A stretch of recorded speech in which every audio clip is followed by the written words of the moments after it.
Welcome to Dad Bods, Crab Cakes, and Sports, where husky middle-aged men share insight on the latest Baltimore sports news. From the bank to the yard and beyond, we're breaking down the Ravens, Orioles, Terps, and more. Baltimore's best sports podcast starts now.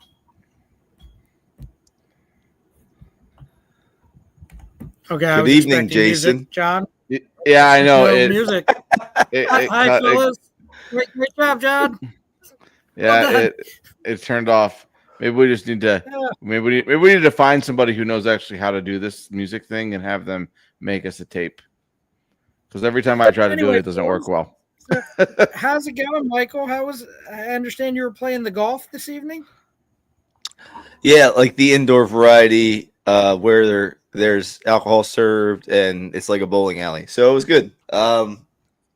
Did well tonight, but I'm gearing up for a trip here next week. I'm heading to Myrtle Beach for 4 or 5 days to play as many rounds of golf as humanly possible to fit like a whole year worth of golf into 4 or 5 days. I'm excited about that.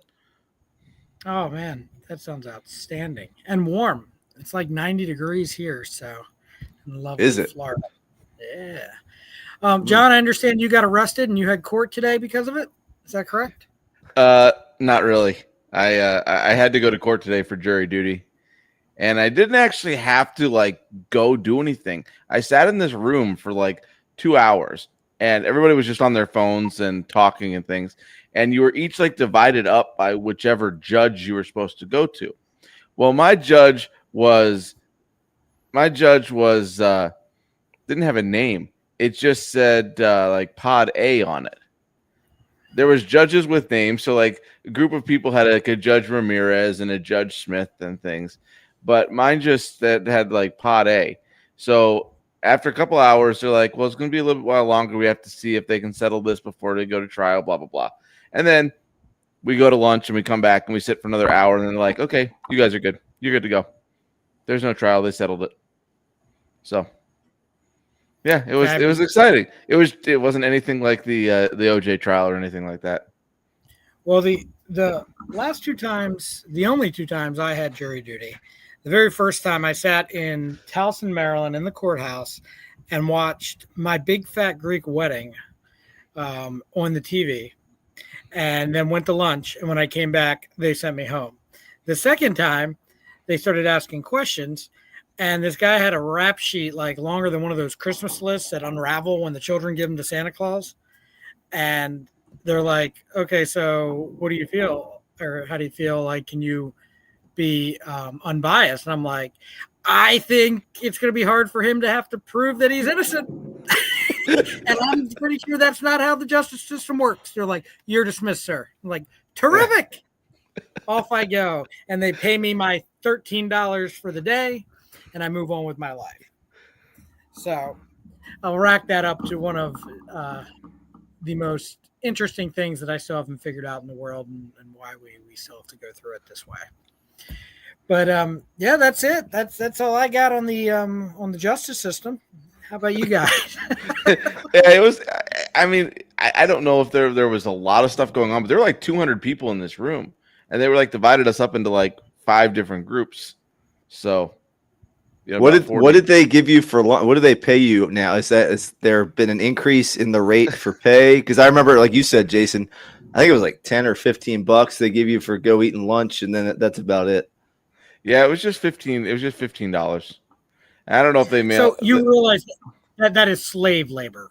That's slave labor wages, and that's what we do here in the United States of America, my friends. Yes, I think so. Well, I mean, I think for maybe an hour of work it would be okay. I think the minimum wage in Florida is like $15 an hour or something. But you know, it was a little bit longer than that. But you know, I didn't have to sit and listen to somebody talk about okay, you know, this, and then try to be impartial for the whole thing. So it was all good. But did you get paid from your job to be on jury duty today? No, because I'm on commission. So I didn't get paid from my job. So that Jason's point is you made $13 a day instead of whatever you would have made at your job. Potentially. If somebody had come in and bought a car today, yeah, I would have made a lot more than $13. So So yeah, it's all good. the two times I had it, I was on salary and commission. So it's like they have to let you off and pay you to go. So because you don't have any other choice. But it's still an interesting situation. So I digress. So what I'm dealing with over here in Florida here is my youngest son, the 6 year old. He all of a sudden I noticed at about 11 o'clock 2 days ago that he was covered in hives, like completely covered in itchy hives, and he's just like scratching himself crazy, and I can't figure out where it's coming from at all. Like, and he's obviously autistic, so things are very particular. Only eats like 15 things, and those are rotation.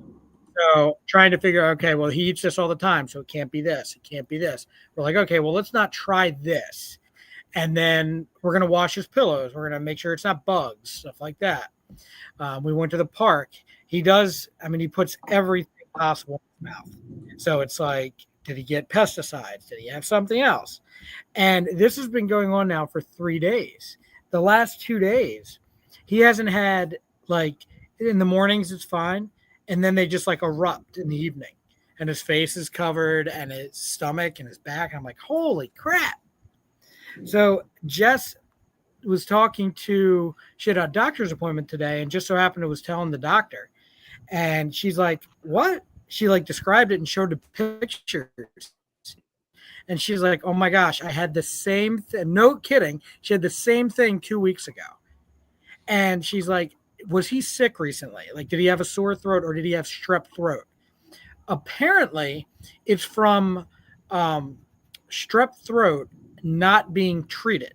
Like, we didn't, so Cole doesn't take medicine. He won't let us. He'll like throw it back up, he'll spit it up. So his immune system will just fight it off. So so we think he had strep throat untreated. And what happened was he now developed this rash trying to get rid of everything out of his body. And this was like a week and a half ago. So all of this because of a virus in his body. I mean, I haven't seen anything like it, Mike. So I don't know if you've had the kids covered in any of this. Both of my children have had that this year. I feel like it's accompanying viruses that like previously wouldn't have that as a symptom. So Josh had hives all up and down his legs for a couple weeks, and we were trying to figure out if he's allergic to pets. And I just didn't know if he had been around pet dander or something, but he hadn't. And then there were other neighborhood kids that were having that similar symptom. So we figured out that it was at least linked to a virus. And then Cecilia ended up having something similar in a different area of her body. And it's like, it's just, it's showing in a different way than per usual. But for Cole, man, like not being able to tell you what's going on, that's got to be hard. To try to figure out what's happening. It's like a little bit of a mystery you guys are solving down there. Well, apparently what it is, and you're not going to believe this, apparently it's like a form of scarlet fever. When your body fights it off and creates these hives, that's what's happening. And it's like trying any possible way to relieve your body. So it's doing it in like the form of these itchy hives. It's ridiculous. So do you give him the antibiotic in a shot form? No, I mean, so the way that works, though, I mean, I'm sure you've taken the kids to the hospital and the doctor. It's like they're going to want to run tests on like allergies and do different things. So you have to take them to your pediatrician. You have to get an appointment with a pediatrician to do it. That could take weeks. They're not just going to give them a shot. So we actually gave him a Benadryl in a spoonful of peanut butter. And he takes it like the very first time. I'm like, here you go, Cole. He goes, oh, pieces, and hands it back to me. I'm like, son of a biscuit. He took it out. And then I gave him another one. I put it in there and he was fine. It's like, he's smarter for his own good. Goodness gracious. All right. So I'm not sure if we have any more listeners left after my dad talk for today. But I guess we should talk about the O's. Things aren't getting much better, fellas. It looks like we're losing currently. I believe last time I saw it was 5-2. Is that about right? Yes, that is correct. What happened? What happened? It was 3-2 when I was watching earlier. What just happened? We threw a curveball to a pinch hitter who hit it over the fence. We need to stop throwing freaking curveballs. Yes, Well, Charlie Morton should never throw a curveball again. Charlie Morton needs to be curveball banned. Well, he 100%. Morton wasn't the one that gave up the home run. Yes, he gave it up to earlier. Buxton. He gave it up to Buxton early in the game on a curveball that's belt high like the 4th of July, right down the middle. It's his best pitch. He can't throw anything else. He's got like a nasty curveball. The problem is everyone knows it's coming because he doesn't have anything else that he can throw. So you have to be able to mask the curveball with a high, like a decent fastball or changeup. And if you can't, you're just going to sit on the breaking ball. You're going to sit on the curveball. So he sat on it. It went really far up in the upper deck. Yeah. I mean, it's not good, man. It's definitely not good. It's gotten to the point now where it's like I used to look forward to watching the Oriole games, and now I'm just like, it's not even good baseball to watch. Like, they did a couple good things, moving the runners over, hitting with 2 outs, scoring runs earlier, and it was good. Got back to a little bit, but it's like too little, too late. You know, it's just not – something's just not working. And, I mean, I know – I mean, we all had high expectations. I mean, I even went as far as to say they're going to win a World Series. But I don't see how they get out of here with it with more than 60-some wins. I mean, we got to get pitching. Mike, it's more than that. It's more than the pitching. But, yes, it is. It's lack of pitching. It's bad timely hitting or non-existent timely hitting. It's messing with the damn lineup so that every time you turn around, there's somebody else in a different spot in the lineup. Like, look, Mayo is terrible right now, but he should be in the lineup. Like, how else are you going to try to figure it out? Like, I mean, you can't hide him now. You know, people are – if people still want him and let their guys work, I mean, no one's going to trade for him. Or, yes, people will trade for him, but you're not getting what you wanted for him or what you think he's worth. So to me, it's actually the only thing I can say is it's just a mess. And it's been going on since last June and July. So this isn't like we're not moving in the right direction, Mike. Well, yeah. And, you know, situational hitting, you talk about that. You know, tonight we have 1st and 3rd, 2 outs. And guess who struck out our batter? Good old Danny Colomb, who we cast aside and decided wasn't good enough to be here. And we kept CNL Perez, who I think his name, he lives up to CNL, means we CNL every night when he goes onto the mound because he's struggling mightily as our lefty in the pen. And we go watch Colomb. I don't think he's given up a run all year. And it's like every night it's something like that. It's just something different. And you just watch them and it's just a slide that they can't get out of. And it's going to take putting pieces together slowly but surely to come out of it. And I just don't know that there's enough season to get out of the hole that we've dug. You said 60 wins. I mean, if we finish 500 at this point, I think that's a success. I mean, just watching this team play.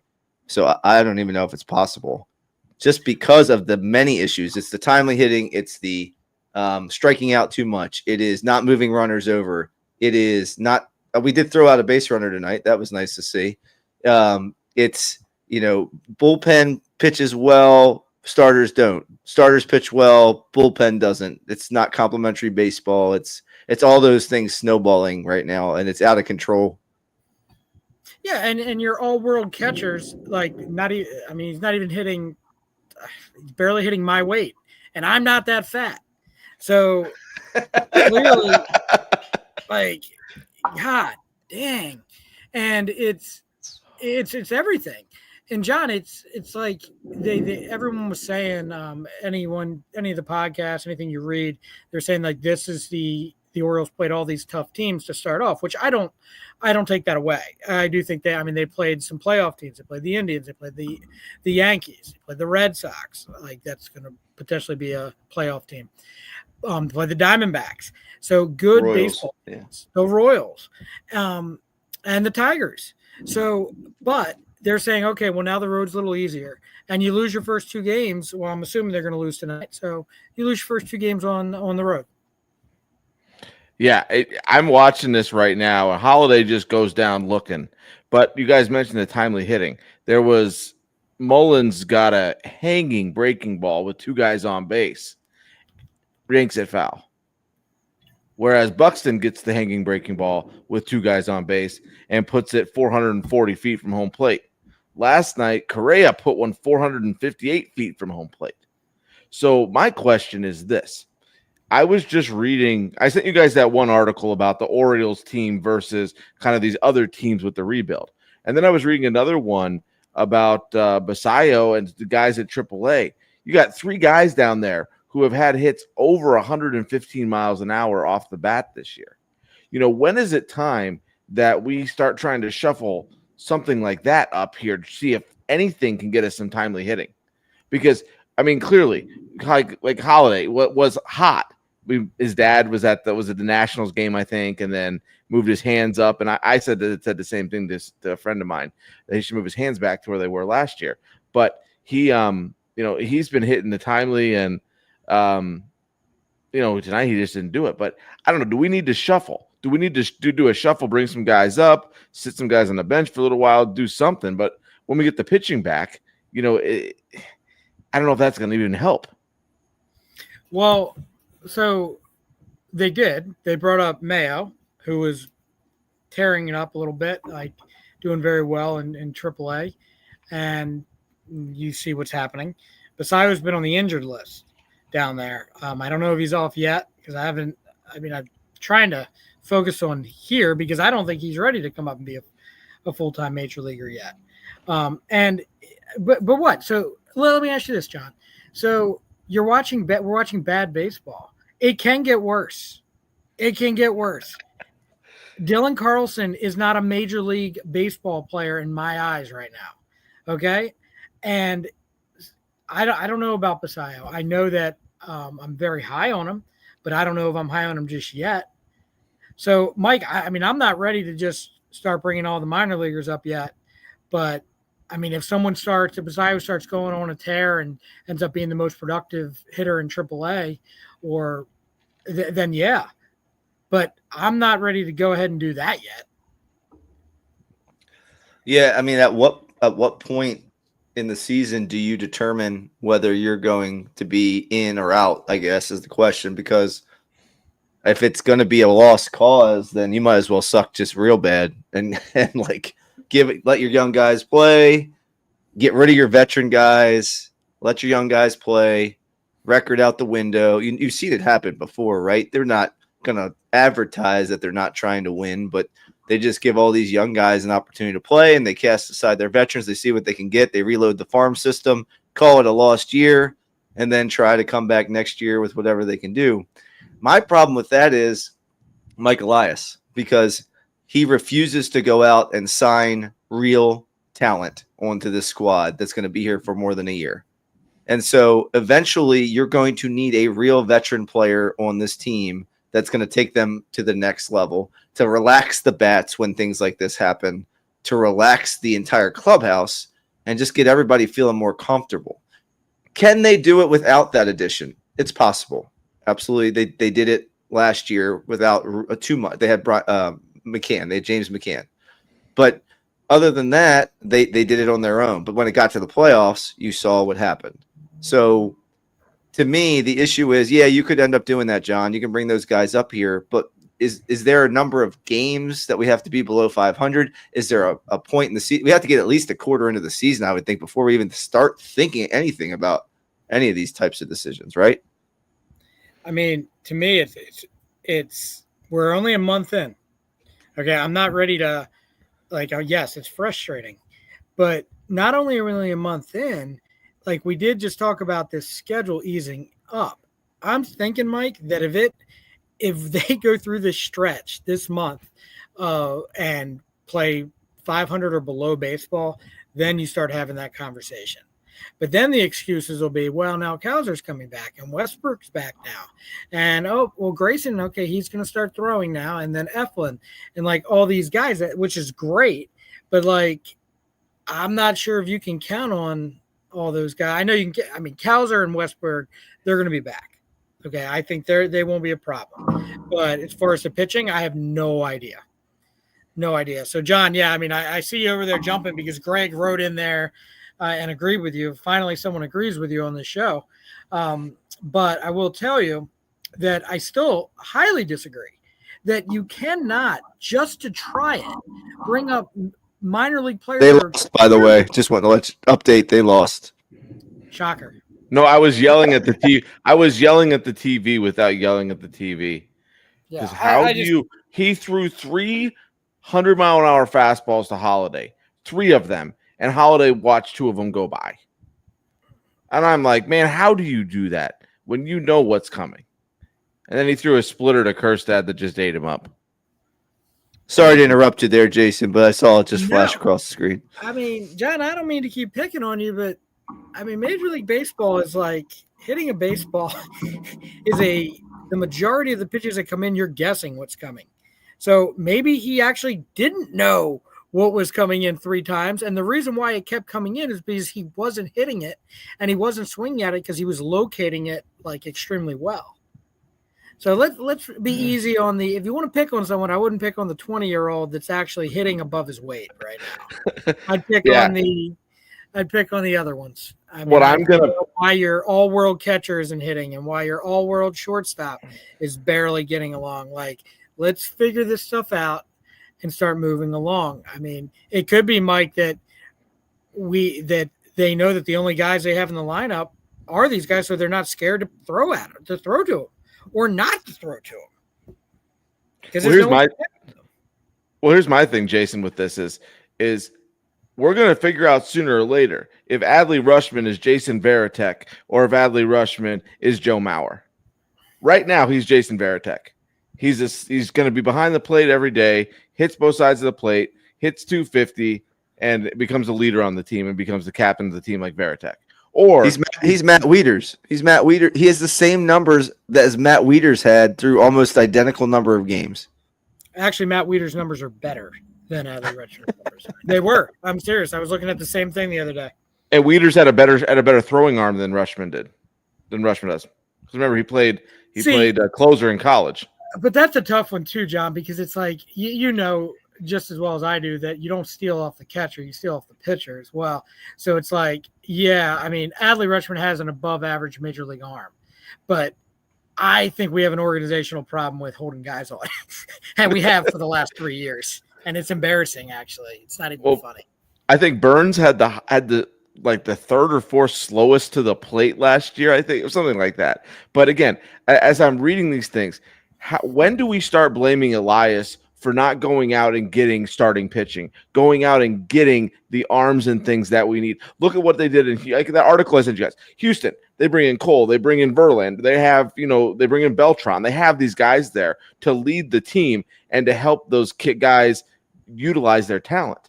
And I don't know if it's a Hyde thing, that Hyde just is not good at utilizing the talent and talking them up and bringing them through these struggles they're having, or if it's we need a veteran bat and a veteran pitcher that's not Charlie Morton, who can't throw a fastball faster than 88 miles an hour. I don't know what it is, but something needs to change. There needs to be something that, like the cow touching the electric fence. He's realized, you know what? I got to run. I got to move. Got to do something, because what they're doing now is not working. And as Greg says, insanity is just doing the same thing and expecting different results. Yeah, I mean, I'm telling you though, it like weeks ago, Mike, I started bitching and complaining that when's Elias going to be held accountable, and for exactly what John just said. Like, you didn't do enough. You think you're the smartest man in the room, and the rumors, I'm telling you, those rumors, there has to be some truth to these rumors from Pitchers List and these other articles and these other radio stations and podcasts that are saying that, like, he's like, no, we're going to win it my way. We're going to win it our way. And you know what, Mike, that might happen because they might lose 100+ games because they know how to win that way, or they know how to fix things that way.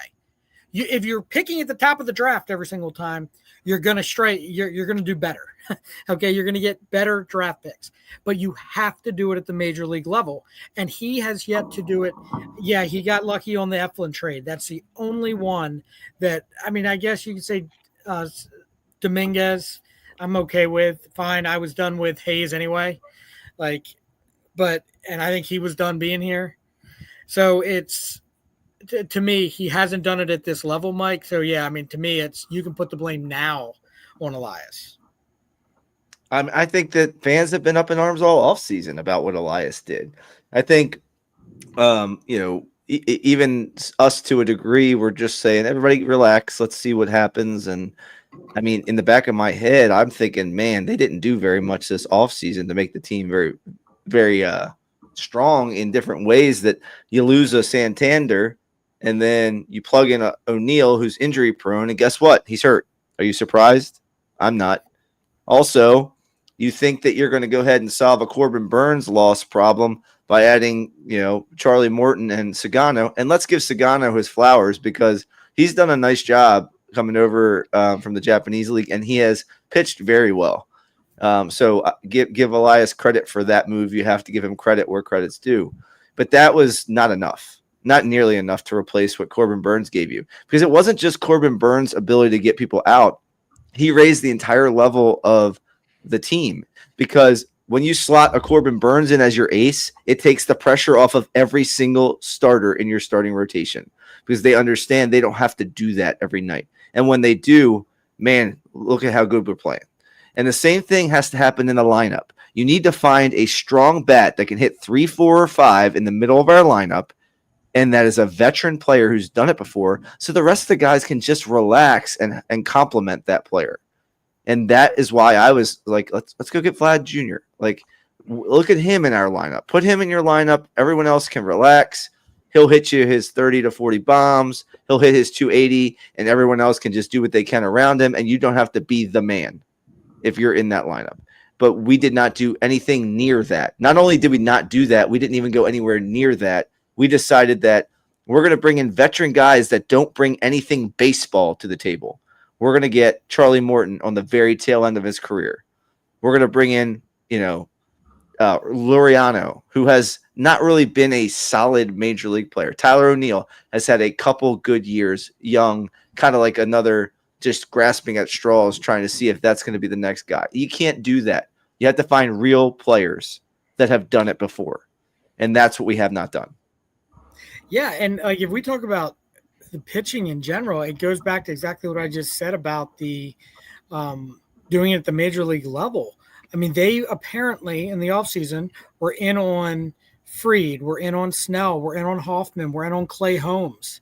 Hoffman they offered a contract to because I think they wanted him to be a starting pitcher for them. Maybe not this year, but eventually. That's why they offered him a longer contract. Now, that one's a little tough because of they're not the only team that backed out. The Braves did too because of the injury concerns and what showed up in the exams. But John, to me, I said a long time ago, and Mike, I've told you this several times, that this would be the year that he would have the opportunity, Elias that being, have the opportunity to sign these guys. Can you play with the big boys and outpay and outsign and figure out how to get guys here? And he clearly cannot. Not at all. I mean, you bring in Charlie Morton when there's a Justin Verlander I think they're about the same age. This is a guy like Justin Verlander with the experience and the veteran leadership who you could have brought in. And glad we didn't go after Scherzer because Scherzer's hurt. But, there's other guys who are probably better options than Morton sitting on the market, and you go after Charlie Morton. And nothing against Charlie. I mean, he's 41 years old. He's been there. He's done that. But he's not the same guy, and that curveball is just screwing us. So the question is okay, how long is Rubenstein's leash on these guys? How much money is he telling Elias that he can go spend? And what are we going to do now with it being May and we're, 9 games under 500? What are they going to do now in May? Obviously we'll say, well, we're getting Grayson. You guys said it. We're getting Grayson back. We're getting Eflin back. We're getting Westbrook back. We're getting Kowser back. We're getting these guys. But I don't think that's enough. We need a veteran bat for the middle of the order. We need a good, solid starting pitcher for the top. And again, like the trade with the Marlins last year, we got fleeced on that. The only trade that's worked out well was for Eflin, and Dominguez is not awful, but like I said, those are the only 2 trades that we've gotten anything worthwhile out of. Everything else has just been nothing. I mean, yeah, Norby was playing well at one point, so you could call it a fleece, but Stowers wasn't going to play here regardless. Like they made the decision that it was going to be Kerstead over Stowers instead of both of them, which would be great because there's room for Stowers here as far as I'm concerned. But they made that decision, and those decisions are always going to be something that they have to decide. And sometimes you're going to guess it wrong. I mean, they got what Christian Walker and Trey Mancini, and look who's still playing. Christian Walker, like, I mean, he's had a pretty good career, but everyone liked Trey for a short period of time, and then the whole cancer surviving thing that really rallied behind him, and it was good for the town and good for the team. But you're gonna miss those every once in a while, and that's okay. But it's too late now, though, guys. Those guys aren't out there in May. Like, you're not giving up all of these guys. Like who's selling guys? Major League Baseball has changed the way it does their playoffs the last couple of years, so teams are alive a lot longer.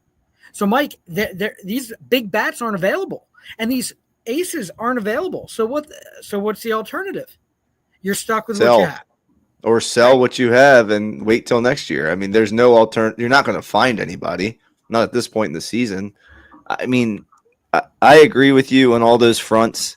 Just to me, you have a brand new owner. Like you said, Jason, what a moment in time we had this offseason to have a new owner, to have this core of solid young players in place to just supplement the team and to take off. And I just can't understand why they didn't capitalize on that opportunity. And yes, I get that you can be outbid by other teams. You don't always get the players that you want. But if you really want somebody that bad, you had to come away with one of those pitchers. There's no way you should not have gotten Fried, Snell, or Burns. If you wanted to have that and you knew what this was going to do for this team, you should have gotten one of them. I'm sorry. There's no excuse. If you want to play with the big boys and that's how you're going to play, that's fine. Now, maybe their theory is we are never going to be that. We're just be happy with making the playoffs, Baltimore. That's how we're going to be from here on out, and that's our ceiling, and enjoy it. But that's not how I would like it to be as a fan, and I'm sure you guys agree. Yeah, and I guess that's what I've been saying this whole time. I think that is the plan, and it's Rubenstein's fine with shelling out $15 million for Charlie Morton and $14 million or $13 for Sagano. Like, that's not the issue. I think he would write whatever check within reason. I think he'd write how much did Fried get? 170, 180, something like that. I think he would have wrote that check. He was ready to offer 180 to Burns, and like we're playing little games with that. Like, so yeah, I mean, I don't know. I do think that Elias is the type of guy that is starting to show that wants to win his way instead of just winning. You have to play the major league game. You have to pay attention, Mike. Not Mike Frisky, Mike Elias. You have to pay attention to your major league scouts and the major leagues and figure out how you're going to get those guys to come here and not just rely on your minor leaguers, get so attached that you don't want to get rid of them. Because guess what? There's some disconnect here because they're not performing either. So, I mean, we could do this all night. I'm pretty sure we could just because clearly we have a lot of anger. Now I will. So we should probably pivot over to the Ravens, and it's finally over, Mike. Finally over. We talked about this last week. Hopefully, we don't keep talking about it week in and week out. But Justin Tucker has officially been cut by the Baltimore Ravens, and I'm not surprised. I don't think you're surprised either. No, I'm not surprised. That is my statement. That's all you get. That's the company line. That's what the Ravens said. I mean, and people are lighting up the Ravens, and I just don't understand why. Because they basically said it was a football decision. And so does the public want the Ravens to come out and say, yep, we're going to cut this guy because he was allegedly inappropriate in a dozen massage situations, and we're going to cut him prior to finding out whether or not he was guilty just because we don't want to be associated with him. You can't do that. You're going to get lit up by the union. You're going to get lit up by the legal team. You're going to have so many issues. Now, people would argue, then just say we're moving on without any attachment. So just we are releasing Justin Tucker. But I think the Ravens are a class organization that try to give their players some value and try to talk about what they were to the team before they left, and they just speak in that way. So it was a football decision. Also, let's be real about it, right? Justin Tucker was not a very good kicker last year. At the end of he had a better end of the season than he did beginning of the season. But they got a young guy that they brought into rookie minicamp, and they saw what he could do, and they were happy with it, and they decided to move on it. And do you want this guy in the room with Justin Tucker and all that pressure to build on this young guy? No, you want him to let him know that he's the guy. They believe in him. Maybe bring in – I think they brought in another rookie kicker from somewhere in Northwest Kentucky. I don't know. I made something up. But, they brought in some other not as good rookie kicker to pretend give him a competition, and then he feels good about himself and they move along. I don't know. What are your thoughts, John? That's just what I thought. I listened to – what they were talking about on 105.7, and I'm thinking those guys are just nuts. They can't come out and say we're cutting him because there's 16 allegations of blah blah blah, and he got banned from all these massage places and blah blah blah. They can't do that, and and I totally agree with you, Mike. It comes down to the fact that you can't put all of this pressure on the rookie kicker, I think, and Kevin was talking about that this morning on his podcast and Locked On Ravens, and I there was no way they wasn't going to be a June 1st cut. Jason, you've been saying this for months, that there's no way he's not a June 1st cut because they're just not going to do it. And you're not going to come out and say that, though, because then the union is going to get all over you. Then you're going to run into a million other problems because that players union is so powerful. So they did what I think most Ravens fans who were looking at this were thinking is he's going to be gone. And, thank you, Justin, but you know what? You made some mistakes. And frankly, I blame Tucker more than I do Mark Andrews for our playoff loss. If Tucker would have hit the field goals early on in the season, we would have had a home playoff game and not had to go play in Buffalo. Yeah, number one, I'll never get, whether it's radio station hosts or whether it's regular NFL fans, like the NFL teams, the Major League Baseball teams, the NBA teams do not owe anyone explanations on how they run their business. If I own a business, I do not owe you an explanation on why I do certain things, but they have press conferences and they have ways that they do communicate the things over. They handle this situation just fine. And you have one guy at 105.7 that has an axe to grind with the Ravens that just wants to hear himself talk all the time, and it is obsessively annoying. I can't listen to him anymore. And because of this, the Ravens could win the Super Bowl this year, and he would find fault in it very easily. They could win the next 5 Super Bowls, but it would be the way that he doesn't want it to be. And that's the major person clamoring about this. And to me, it's just they did not owe anyone an explanation. They handled it very professionally. And the whole time he was getting cut, it was just a matter of when. So, Mike, you and I talked about this last week. The lawyers told them, stick to football decisions. It's a football decision. Well, no shit, it's a football decision. Okay, because you can't really tell them why. But the real reason why is because I'll give you 16 reasons why. And 16 young women out there that have allegations against this man. And to be completely honest with you, as a father of 2 daughters, good for them, because they didn't do the right thing with the whole Ray Rice thing the first time around. And I think they regret that every single day. And now they're doing it the right way. And yeah, did it get strung along? But it only got strung along because they were doing the best way to protect the franchise and to protect their business. And I'm not going to blame anybody for doing that. Again, I could do this all night. For me too, they're getting lit up in the national media.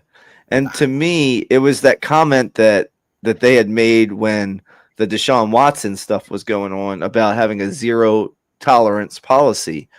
The problem in today's world in general is that you can't operate with that zero tolerance policy like in the minute of the incident, because everyone has to have their due process. That's how this country works. So you have to suspend somebody, or you have to give them the ability to go through the whole investigation and to see what's real and what's not, because it's only fair to the individual being charged to have that due process. So there are ways, like the Ravens did, to kind of handle it with some tact and just kind of wait the process out and find the right time to make the move. It's still the same policy. They aren't holding on to this guy. And you're right, Jason. The reason they're not holding him is not just because of his poor kicking. It is because he had that issue. And they don't have to come out and say it that way to make it zero tolerance. So I disagree with the national media when it comes to how the Ravens handled this as well, because you cannot in today's society have an immediate cutting somebody because of an issue. It just doesn't work unless it's super egregious and it's like proven legitimate. Right. I mean, and so I think I know the answer, but John, have you lost respect for the organization based off of this whole situation with Justin Tucker?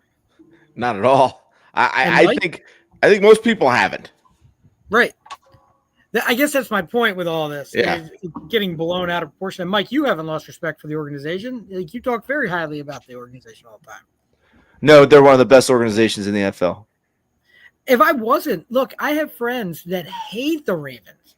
I have Eagles friends. I have Steelers friends. But the one thing they say is they respect the organization as a whole. They just don't like the team because beat the crap out of them, or they're rivals, you know? I mean, it's real quick, Jason, and I know it's off topic. You're talking about the Steelers. I know you just mentioned that. And then, people are killing the Steelers right now for getting rid of George Pickens in the national media. I applaud the Steelers for that move because the guy was clearly a clubhouse cancer. And if Mike Tomlin can't handle that guy, then he clearly doesn't belong in the organization. But people are killing Mike Tomlin right now because the Steelers haven't gotten over the hump and they're getting rid of talent. But sometimes a subtraction of somebody like that can actually open up doors for that team to get better. So I have no issue. And I'm just curious what your guys' thoughts are on that. Yeah, John, what do you think? Because you mentioned this before, too. You and Mike both mentioned this. Yeah, I think we talked about a couple weeks ago that bringing in DK was basically Pickens' Polar Express to somewhere else. That he was going to be gone. I think we talked about them maybe trading him during the draft or before the draft and trying to get a draft pick or something else. But I've just heard just not good things. And then when your quarterback situation is kind of where it is, having a wide receiver there who's not helping and is more of a cancer than anything else, that's gonna hurt you. Yeah, and with Mike, I'm with you. I give them a lot of credit. I have a lot of respect for that organization, but George Pickens had issues in college when he was drafted, and they drafted him knowing that. So now they're cutting bait, which is fine. I mean, why not? But I wouldn't, if I'm their fans or whatnot, I wouldn't lambaste them for that. That doesn't make sense. And one of our listeners just asked who we thought the quarterback's going to be now for the Steelers. And I mean, I still have a feeling it's going to be Kirk Cousins. I really do. I think the Aaron Rodgers thing has kind of gone up and down. It got smoke before, but depending on who you talk to, they think it's going to be Rodgers. I personally think it's going to be Cousins, Mike. Well, I mean, Pittsburgh's close to West Virginia, and when you're in West Virginia, you can marry to Cousins. So I think it could be a Pittsburgh Cousins marriage. I think it might work really well. But in all seriousness, I think Cousins is a guy who makes sense because I think he was hurt a bit of last year, and that kind of led to his drop in performance as the season went along. And then obviously they have Michael Penix there as the guy in waiting. He came along and did a nice job. So they're not going to go backwards, right? Unless there's a major injury to Penix, they're probably going to stick with him. So Cousins is a very expensive backup quarterback right now. So I see them either cutting him or trading him, and more likely it's going to be a cut at this point. And then when he gets cut, June 1st or whatever that looks like, then the Steelers go in and they get their quarterback for the incoming season. Puts them a little bit behind the eight ball as far as preparation is concerned, but I do think they have a plan in place. That's a And good John, question, what do you Steve. think? I'm kind of in that boat, but I could also see them kind of seeing what they got with Howard from Ohio State and Rudolph, and kind of going at it in a competition type thing in training camp. Because Steve asked another good question: do they have the cap space? I don't know if they have the cap. I would have to look that up. But Cousins is that's going to be the issue wherever Atlanta tries to get rid of him to, if they try to I would say sell him, trade him, or release him, is somebody's going to have to eat that huge contract. I think, what is he at, 47 million this year or something like that, somewhere in that ballpark. So it may be Rudolph and Howard, and then whichever one comes out of training camp better off is going to be their quarterback. Oh man, that would be a shocker. I don't see that at all. I do think it's either Rodgers or Cousins. And the thing about the NFL, it is tough to do trades in the NFL with the salary cap and with different things. It's not like Major League Baseball or some of those other, or the NBA with expiring contracts. So it is a little complicated. So yeah, I mean, Mike, I think you're right. It could be, if it is Cousins, it could be a cut. But then the Falcons are eating that much money. I'm not so sure how this all works out. Of Rodgers would make sense, but I've just never, from the beginning, since we started talking about Rodgers, it just doesn't seem to make sense to me, because they're just so against that kind of stuff. Like, he blew up the Jets, but the Tomlin, the rest of these guys, they wouldn't put up with that stuff. So I don't know if that would be the case. Well, I looked up the Steelers, and they have in their top 51 cap space $34 million. Yeah. So I think they're preparing to pay a veteran quarterback, because that seems like a good amount for a salary for like a Cousins. But they obviously can't trade for him at this point, because they can't afford what he currently is making unless Atlanta decides to eat a ton of it, and I don't think they're gonna. So I think it ends up being a cut situation, and then he signs a contract at a reasonable veteran quarterback price, maybe in the 30 million range, and he ends up being the next quarterback in Pittsburgh. Yeah, I mean, that makes sense to me as well.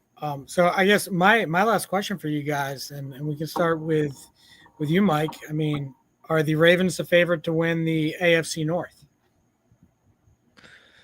Well, I mean, I think they have to enter the season as the favorite just because of their track record over the past couple of seasons, and they really haven't lost any real substantive players where I would say they should take a giant step backwards. And now you've added a secondary piece and a pass rusher and some youth to the team that I think is exciting. Now, the only caveat I would say is something happens to Lamar Jackson, that's completely, all of it's out the window. And I say they're probably at best a 500 team with Cooper Rush. So, but you could say that about Joe Burrows. You could say that about any superstar quarterback, Patrick Mahomes. You could say that about Josh Allen. Like, any of those guys go down, it's going to be a similar fate for that team. So that's always the caveat. Where would I put the rest of the teams? I mean, I think Cincinnati is scary just because Joe Burrows and those receivers are always going to put up numbers. But I don't think, like, you guys weren't impressed with their draft. I wasn't quite as harsh as you guys were. But I just think they had so many defensive holes. They plugged a few of them. I think it's just going to be playing catch up still on the defensive side of the football for them. And then the Browns, who's going to start at quarterback there? There are rumors that Joe Flacco might be the odd man out there right away. I saw that today, but it's just a carousel there at quarterback. You don't know what's going to happen. There's a lot of question marks. You can't put them at the top of the division. And then Pittsburgh doesn't have a quarterback. So, yes, the Ravens are the favorites right now. John? Absolutely. I don't see any reason why not. I mean, the Ravens made a scary team even scarier by adding Mike Green and by adding Starks to that defense. I think, Green fits this AFC North in terms of getting to the passer. And then that's adding the other rusher in giving Kyle Hamilton more freedom. That I think, Cincinnati can't throw the football if you're getting hit. And I think that's the Ravens kind of thing right now is I think that they're really going to focus on getting to the passer, not giving them any time, and then rely on their corners and things, their defensive backs to cover downfield. Just real quick on Cousins, the Falcons, he's only owed he's only owed $40 million. So isn't that guaranteed though? Isn't that a guaranteed contract? I believe so. He's only a $40 million cap hit. So if Falcons have a little bit, well, I mean, compared to Lamar in a couple of years when he's like $78 million in cap hit, it's not a lot. Get there. He'll no, never get no. there. But what I'm saying is though, with Cousins, if the Falcons eat a little bit of it, 4 or 5 million, then he might fit into the Steelers' cap space situation. Right. Falcons are birds of prey, so they do like to eat different small items. So that it could be that they eat that salary. Well done, Mike. Well done. Wow. Yeah, I mean, see, I'm going to go ahead and I'll agree as well. I do think the Ravens win the AFC North. I don't think the Bengals did enough. And I was not very impressed as them overall as a team last year. But I said this, Mike, if you remember, when the Bengals lost the Super Bowl. I said the Bengals are going to win the Super Bowl in the next few years. But it will not be with Zach Taylor as their head coach. They will get a new coach, and they will win the Super Bowl. And I still feel like that will happen. He's not the right guy for that job. I am not impressed by anything he does. I do think that he makes some decisions that holds them back. They were in such a hole last year when they lost all those games early on in the year that they rallied at the end of the year. They just barely missed the playoffs, a couple weeks short. They are a very scary team, but all said and done, the Ravens did not need to do a whole lot on the offensive end. If Derrick Henry doesn't all of a sudden Father Time doesn't slap him in the face, I think we're all right. And then everything else, I think some of those Des Walker, I think he steps up this year. I think they're giving other guys an opportunity. And then the defense, the additions that they made there, very impressive. And then the offensive line to get shored up. So, yeah, I mean, I do think – I don't know by how many games they'll win or whatnot because I haven't really paid attention to the schedule stuff yet, and I know that's going to be released soon. But, yeah, so it should be exciting, though. A lot to discuss here coming up in the next few weeks. I think it's going to come down to how good our kicking game and our special teams are. I think that could play a major role down the stretch. But I think the D-Hop thing could be really good for like those younger receivers. I think bringing a guy like that, and even if he's not a hugely productive member of the offense, I think he'll be a very productive veteran presence in that wide receiver room, helping all those young guys out. And you hear that, Mike Elias? Do you hear that, Mike Elias? Just checking. Absolutely. Oh Lord! I mean, yeah, I'm not sure Mike Elias wants to come on the show anytime soon. Should check on that, John. I put a tweet out and asked. I tweeted the Orioles and said we'd love to talk to Mike Elias, find out what's going on in his head. Great. I haven't heard back. Did you get no bird talk, just crickets? Yep. Oh boy! All right. So you guys want to play a game? You guys want to play a game? Little game? Oh, yeah? Did you guys? Right. Hey, did you see Steve's comment? Did you see this? No. Yeah. I'll put it here in the comments. Check out this picture of D-Hop at the Met Gala. It's crazy. The what? The Met Gala in New York, where all like the people go for the. Oh, where all the people go. It's a fundraising thing in New York for something or other. I don't know. I just know that there's a lot of celebrities that go there and they all wear like suits and weird looking dresses and things like that. Sorry, Steve. John's our fashion advisor here. He does all of that kind of stuff and he's up on the Hollywood stuff. So you'd have to just address that to him.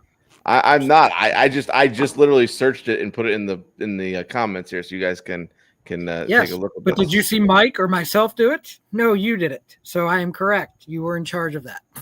So well done. Yeah. Why? Because I'm younger and I know how to utilize ChatGPT and things like that, and you guys barely can answer your own smartphone, so it's all good. I know my place. Fair enough. All right, so we're gonna play a game. We're gonna play our deal. This is our deal breaker segment, and this is essentially like a would you rather segment. So I came up with 2 questions for you guys this evening. Okay. What? What are you pointing at yourself? I have one. Okay, so you clearly don't know how the game works. I do know One what of the us game. does it each week. Okay, But well, all right, I'll do my 2, and then if Mike allows, Save yours, John. I have one too for coming up, but you save yours, John. I mean, I can only do one of mine if you want. We can do more later. Let's just see how Yeah. long it takes. All right. Okay, so here's the first one. This is a Ravens one. Would you rather have a guaranteed Ravens Super Bowl win this upcoming year, but Lamar Jackson retires at the end of the game? Okay, no more football for Lamar. Or the Ravens will not make the AFC Championship game for 6 years, but Lamar plays for another 10 seasons.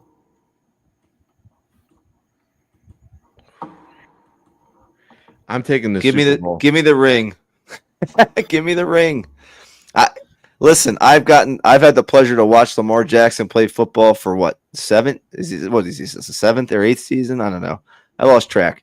But the man is amazing, and if he retired the minute he won the Super Bowl, he's a Hall of Famer. And I could live with that. I hate to break it to you. I'm pretty sure he's a Hall of Famer now, regardless if he wins the Super Bowl. He's an Elway style Hall of Famer. He gets the Super Bowl and he's done. What are you putting on my screen? Don't do that. Stop that. There's D Hop. There's D Hop. What the hell is wrong with people? There's D Hop. Go ahead in public. Okay, go ahead, John. Which one are you choosing? Okay, so this one. Would you rather throw a beanball at Aaron Judge and have him charge the mound, or get hit by Randy Johnson in the head?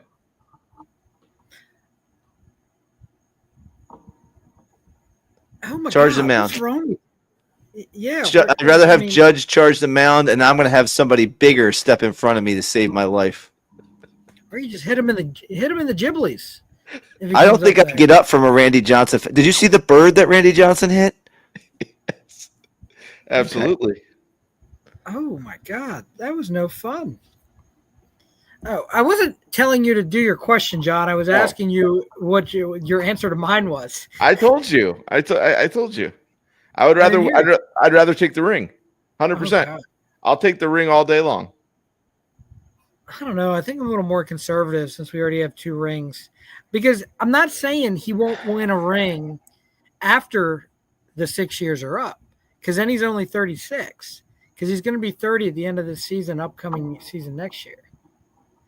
So, I don't know. The ring. You don't know? Nice, but we have 2 rings. What's that? No, I want your final. I don't want the ring. No, not if that's my option. All right. Did you want to do yours? Or you want me to do my other one, Mike? I got one. So here, this is related to more of the dad bods, but I figure, what the heck? Would you rather have the ideal body, but not be able to play any sports, or play sports and have your current body? Okay, you're gonna have to tell me that one more time. What was that? Do you want to look like Mr. Universe and not be able to play sports? Or do you want to be able to play sports and look like your chunky little self? That's the question. Oh, man. 100% look like my chunky self and play sports. I'm married. I'm not dating any longer, so there's no reason. So there would have to be like a caveat to this question, because my wife evidently likes my chunky self. So, Okay. Yeah. How much longer can we play sports though? I mean, I'm hoping to play like over 50 softball at some point. So yeah, I guess I'll take the chunky self. Okay. What about you, Mike? You like to be chunky? Yeah. Yep. I'm going to remain chunky. I love sports so much. I'd be curious to if you ask that to other people, what they would say, like that aren't as diehard sports fans as we are. But I was just curious. Yeah, and I'm at the point where I really don't care what I look like very much anymore. So, that's that too. Nice. Greg said he'll take the body. He's done playing Oh, sports attaboy. anyway. Steve, what about you? What would you do, Steve? Oh my He's going to be that silver fox dad coach and not play anymore and just be that, all the soccer moms just woo over him. Well, let me be clear. I don't want to look like Mr. Universe. Like, I don't find that a good look. Like, and I always make fun of all like the guys at the gym, that the meatheads at the gym. I don't want to look like that either. I just want to be in good shape and live a long time. Like, that's it. Like, be in decent shape. I'm working on that now. I actually just started doing like all this kettlebell stuff at the house and blah, blah, blah, and eating like 1,600 calories a day and a bunch of protein. So we'll see how it goes. Isn't that a popcorn kettlebell? Is that a type of popcorn or something? Yeah, it's delicious. It's that sweet kind. Okay. Yeah. All right, I got one more. We're gonna do one more. Steve said the body with no sports skills. Oh, that's a shame. All right. Would you rather be guaranteed that the Orioles would win the World Series twice in the next 4 years, but then immediately relocate to Nashville? Or they don't make the playoffs for the next 7 seasons, but stay in Baltimore? Oh, and they don't get a team back in Baltimore while we're still alive. Nope. Baltimore. Give me the Orioles. Yeah, give me the Orioles. World Series aren't worth that. I lived from 2000 to 2011 in Baltimore with a horrible, horrible baseball team, but I cannot imagine a time without the Orioles in Baltimore. That would be the worst thing ever. Now, you're assuming you're going to live a certain period of time. Right? This is true. Let's go back to the chunky self comment. If I'm only going to live for the next 4 years, I think I'll take that one. Yeah. Absolutely. Okay. Absolutely. If I knew I was going to die in 4 years, I'll take the 2 World Series rings 100%. Absolutely. All right. I'll take the birdies as well. I don't want the birdies to leave. All right. So that was actually on my Mike, list of questions, Jason. I had that question written down too. That one you just asked. Yeah, if they win. Oh, I had it written down. I was going to ask. I was going to ask the same question next time. So great minds think. We've been thinking a lot alike lately, Jason. That's kind of scary. I have to go see a doctor. It's not good. It's not good at all. It's really not. Okay, Mike, you and I talked last time about the Caps. We don't usually talk hockey, but it is Stanley Cup time for the playoffs in the NHL. The Caps started their second round game against the Carolina Hurricanes, and they dropped a tough one, Mike, in overtime, 1-0. It's a very interesting game. I did catch a bunch of it. Some interesting stats on there. 2-1. Yeah, I mean we got outshot.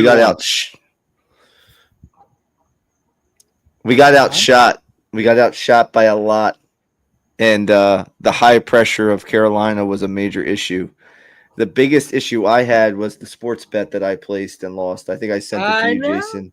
It made me very sad because I put $5 on Alexei Protas to score the first goal, which he did, on the under, which happened, and the Caps to win, which they were the underdogs, they didn't. But I would have been, I think it was $5 to win like $300 or something. So I'm very angry at the Capitals. Very angry. Oh, that's a tough one. They always tell you like the parlays or the sucker bets, but I did well with it in the in March Madness. But I think I saw somewhere where the Hurricanes had like 90 some shots directed towards the goal to 30 some for the Caps or something like that. Oh boy, that might need to get fixed. Yes, the coach Dowd. I just saw this, and I don't know where the Star Democrat is from. It's a newspaper, I guess.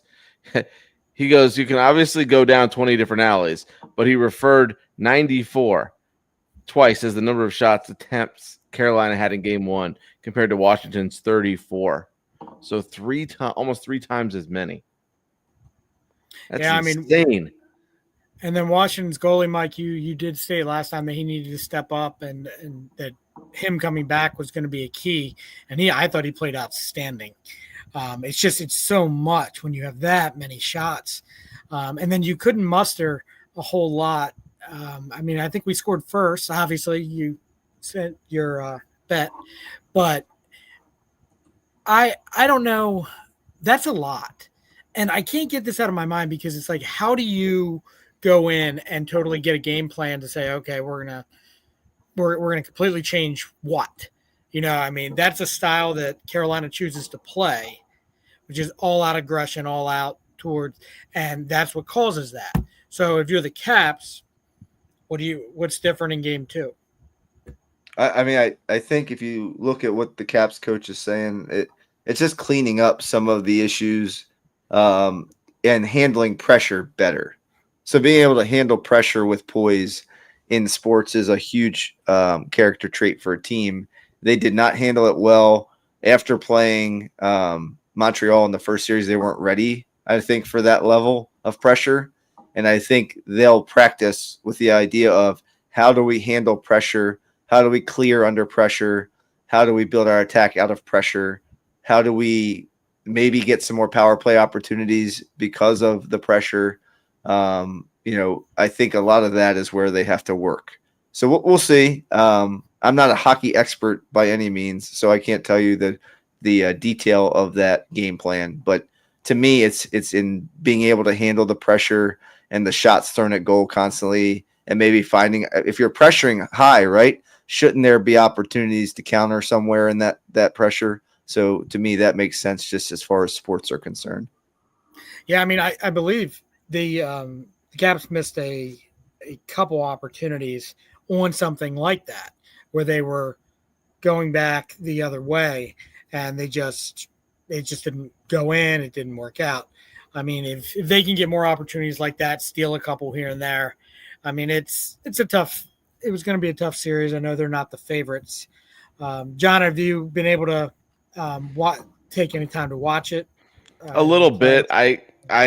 I saw, I think towards the middle of the third period, but as I was just kind of researching and reading and watching the highlights and things, it's just they gotta get their sticks on the ice and block those shots from getting close to the goal.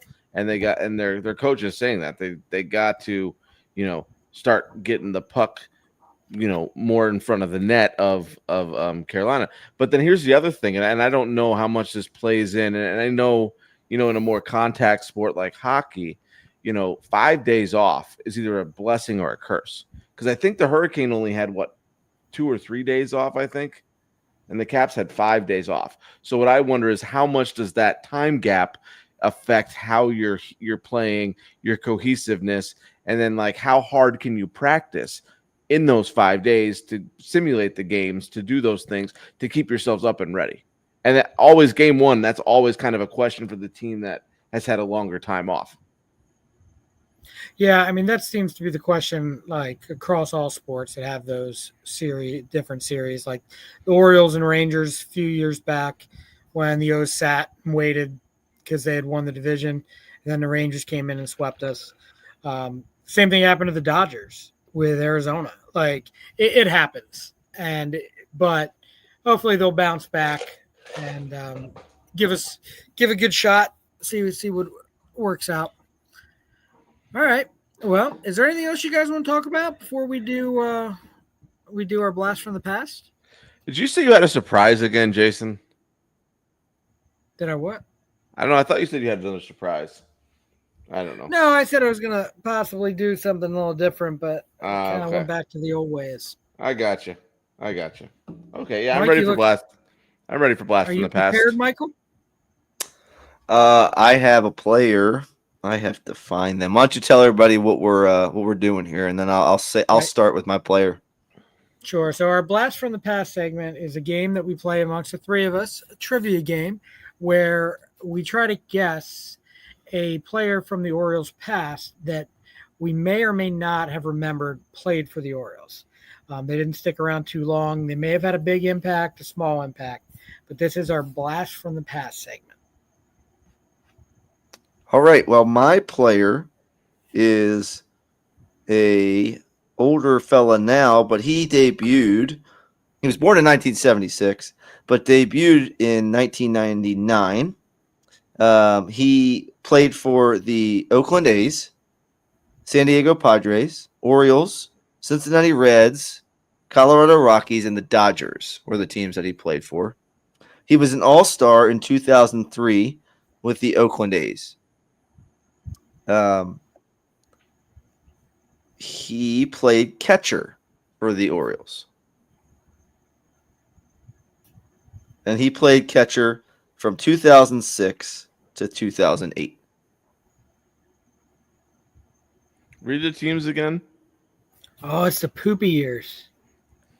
The Oakland A's, the Padres, the Orioles, the Reds, the Dodgers, and the Rockies. But Rockies, then Dodgers. He finished his career in 2013 with the Dodgers. Oh, I know who it is. But I can't. Is it Ramon Hernandez? Yes, it is Ramon Hernandez. I was going to say, I couldn't remember his first name. Oh, there it is. Got him. John, would you like me to go or would you like to go? I'll go. Okay. This right-handed pitcher made his major league debut July 10th, 1992 for the Giants. He was then subsequently drafted in the expansion draft by the Florida Marlins. Then he went back to the Giants, Royals, Red Sox, Orioles in 2000 before ending with the Anaheim Angels in 2001. He had a 70 and 91 career record with a 4.68 earned run average. He attended the University of Southern Mississippi and was drafted in the 15th round of the 89 amateur draft by the San Francisco Giants. He said he was a right-hander? A right-hander, yes.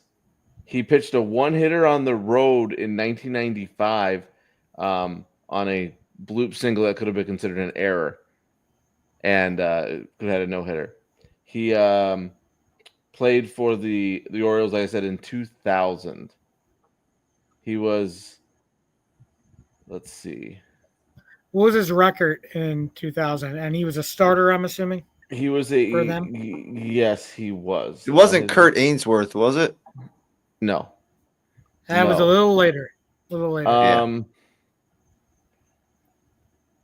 Let me see.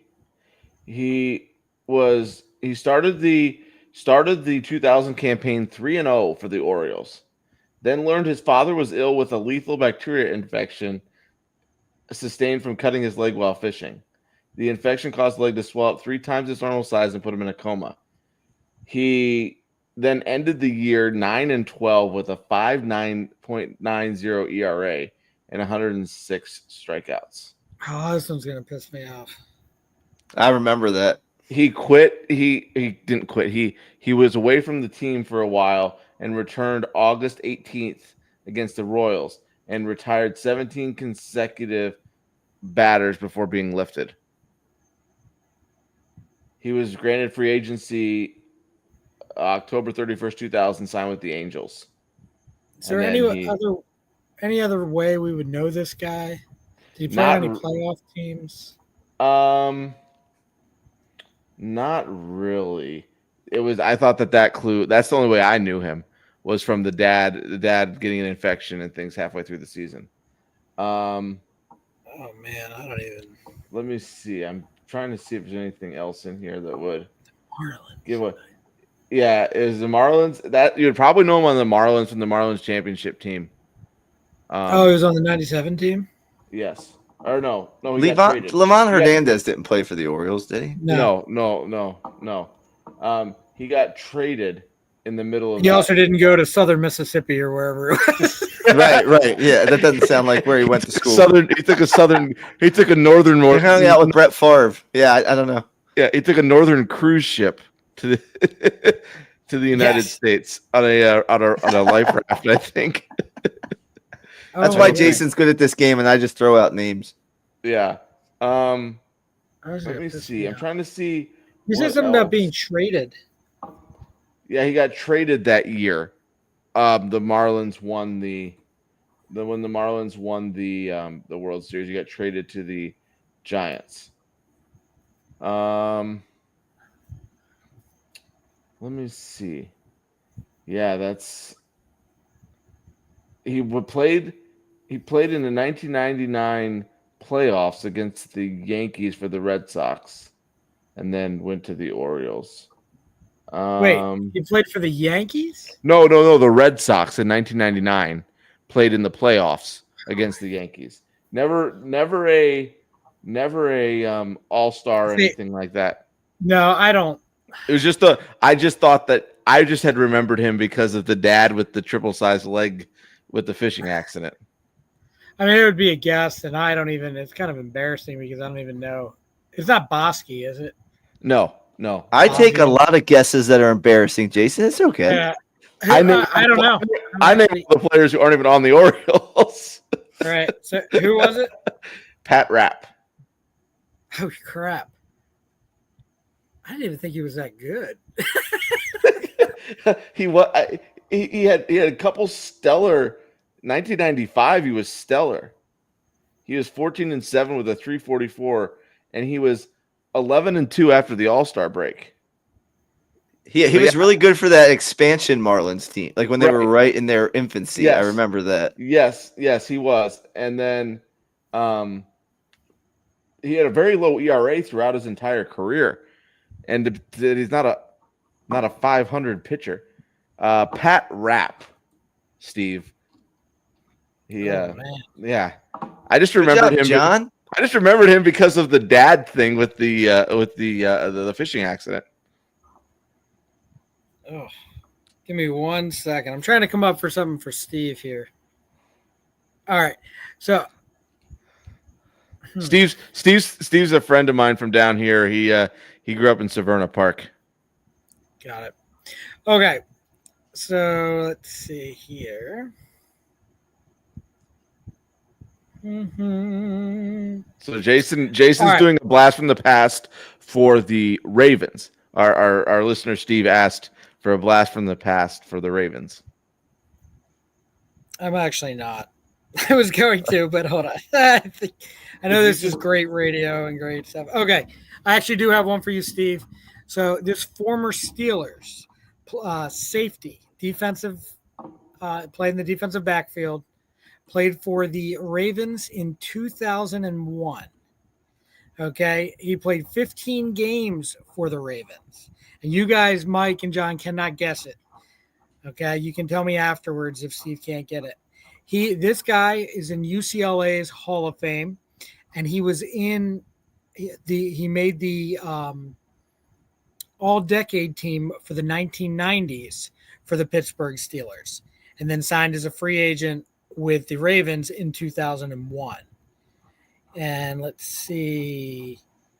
He's a Pro Bowler 1, 2, 3, 4, 5 times, and an All-Pro 1 time. He was a second-team All-Pro 3 times.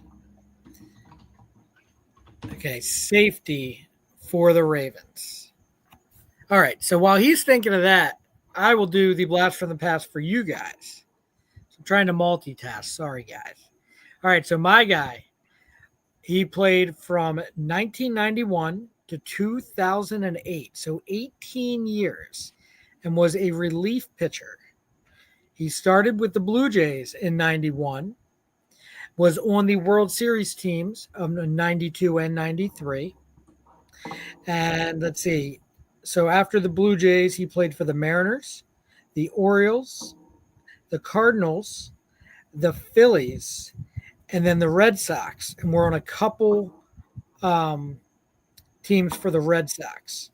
He pitched out of the bullpen mainly, but he also closed. He had 141 saves. He was with the Orioles for 2 seasons, in 1999 and 2000. And he was 33 and 34 years old for those 2 seasons. In 99, he had 27 saves, and he had 12 in 2000, and then was traded to the Cardinals at the trade deadline. Was it Randy Myers? Randy Myers was in 97, 98. Plus, he never pitched for the Blue Jays in the early 90s. He was a Red. Yeah. He was, yeah. Oh, that's right. He was with the I Reds. think he That's right. did pitch for the Blue Jays, though, didn't he? Yeah, later? Randy Myers pitched for the Blue Jays. Yeah, he did. Yeah. Well, this guy also closed out the 1992 World Series, and it was actually his first save ever happened in the World Series. Yeah, that's And where Joe my Carter- mind was head. Yeah, my mind was Joe Carter heading tried- toward that. Yeah, so it was a grounder Oh. back to the pitcher, I believe, and he tossed it over to Joe Carter, and Joe Carter tried to keep the baseball instead of getting it to him for his first save. Where is he from? He is from Midland, Texas. Oh, so it's not. Yeah, it's not the guy I was thinking of. Oh, so he 6'4", 205 pounds while he played. he closed for the Orioles in 99 and 2000 before they traded him to the Reds. Is that what you said? Correct. Oh, Oh, shoot. was he a start? He was a reliever for the Orioles too, right? Yeah, he Yeah. had 34 saves in 99. Every single game that they won, he saved. No. Yeah, he also Not too far off on that, was it? wow. Yeah, he was an integral part of those Boston teams too, out of the bullpen. Mike Timlin. It is Mike Timlin. Yeah. Did you just look it up on your computer? No. No. When you said the Boston, Son of a when biscuit. you said the Boston thing, I knew it was Mike, because Mike Timlin was an integral member of the 2003 and 2004 Red Sox bullpen. Oh, he was on there. He pitched longer than that for them. Well, no, I know he did, but they won the World Series in 2004, and he was a setup guy to get to Isringhausen. All right, so Steve has not clamored back. Steve had to go. I just texted him. I'm like, they asked you a question, bro, and he had to go. Do you guys know who it is? So he Mike or was Jeff? on the Steelers.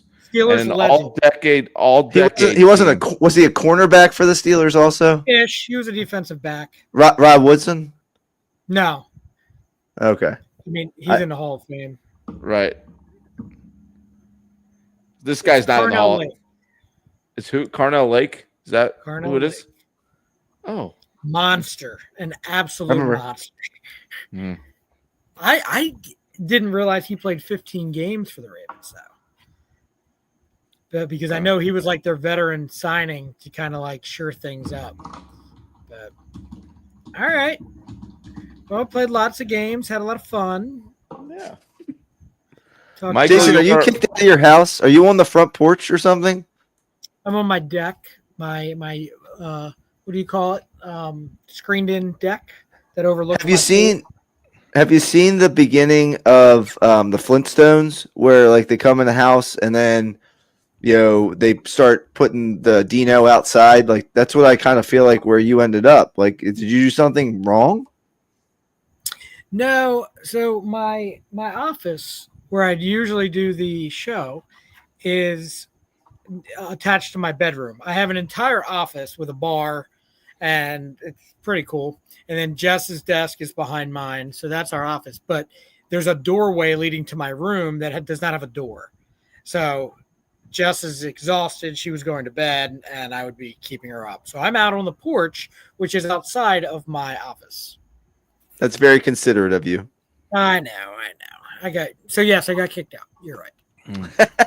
So more or less, I'm right too. You are correct. All right. So we finished? We are. All right, Mike. You want to wrap her up? Sure.